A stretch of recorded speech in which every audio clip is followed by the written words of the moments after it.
vlogging with Walter. What's he doing today? You can bet he'll have something to say.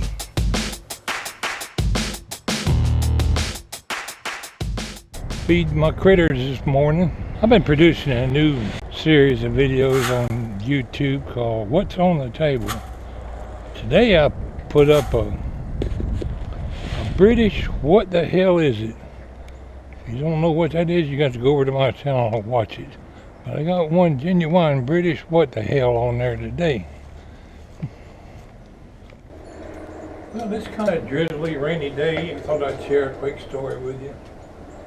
In yesterday's story, I was telling you about working on automobile carriers. I refer to them as tri-levels because they usually have 3 levels, but they also make a bi-level for hauling automobiles. The story that comes to mind is happened a good many years ago at Emmons Yards on the Atlanta repair track. The repair track is a big, huge shed with 4 tracks running through it, and we roll cars that were defective through there on those 4 tracks and repair them. I was working track 1, track 2, somewhere over there. I usually work track 1. Over on track 4, a car caught on fire. It was a tri-level. Several of us ran over there to see if we could help put the fire out. Bottom deck of the tri-level, the automobile carrier, which was loaded with automobiles, by the way. The very first car, on those particular kind of rail cars, they have what you call a freight master draft gear. They go along the F-type coupler or long shank coupler, could be E-type. It sticks up in the end of the car. Oh, it's a good several feet long. It has a vertical pin about yay big around, about that long, that drops in the back to hold the pin. The vertical pin holds the coupler in the car. But you have to replace that coupler. On these particular tri-levels, the only way to get that vertical pin out was to lift it out the top. Some cars you can lift it out the bottom. But anyway, this man was working track 4, and he was replacing the coupler. You have to take a torch and burn off this little metal plate on the floor of the car, the deck. Take that plate off, stick a bolt or something on the end of that vertical pin and tack weld it on there where you can lift that pin out of the car, and then you can just remove the coupler from the end of the car. You got to realize this thing had an automobile loaded on it, so it's only got about yay much room from the deck of the car to the bottom of that automobile.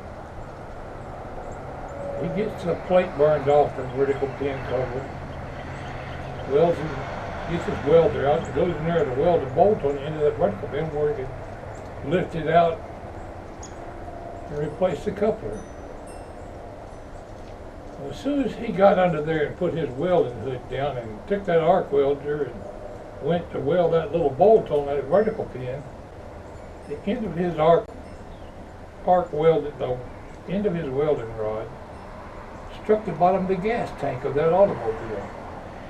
And when it did, it was just like, it's real thin metal on a gas tank. It just blowed a hole right through the gas tank. A stream of gasoline big as my finger commenced to running out of that gas tank and landing on top of the place that he had just been welding. But it instantly exploded into fire. And this gasoline was running all over the deck of that car. Pretty soon the whole automobile was engulfed in flames. And they were trying to put the fire out with a CO2 fire extinguishers. The CO2 is heavier than air and it just runs off. And that hot gas would reignite the gasoline and it would continue to burn. They had been through 2 or 3 bottles of CO2, and by that time most people expected that automobile to blow up. People began to run away. Well, I'm fixing to run too, but I said, I'm going to try one more thing. And I went over to the other side of track 4 and found a powder fire extinguisher that squirts powder. We hadn't tried any powder. I commenced to squirting that up under the automobile and was able to extinguish the fire. But there was several automobiles damaged by the fire on that car. Needless to say, I think it's probably the last time they changed couplers on a loaded automobile car in Atlanta Riv Trade. It got pretty toasty there for a little while. That was the nature of working rail cars at the railroad. You never know when something was going to go wrong. Thanks for listening.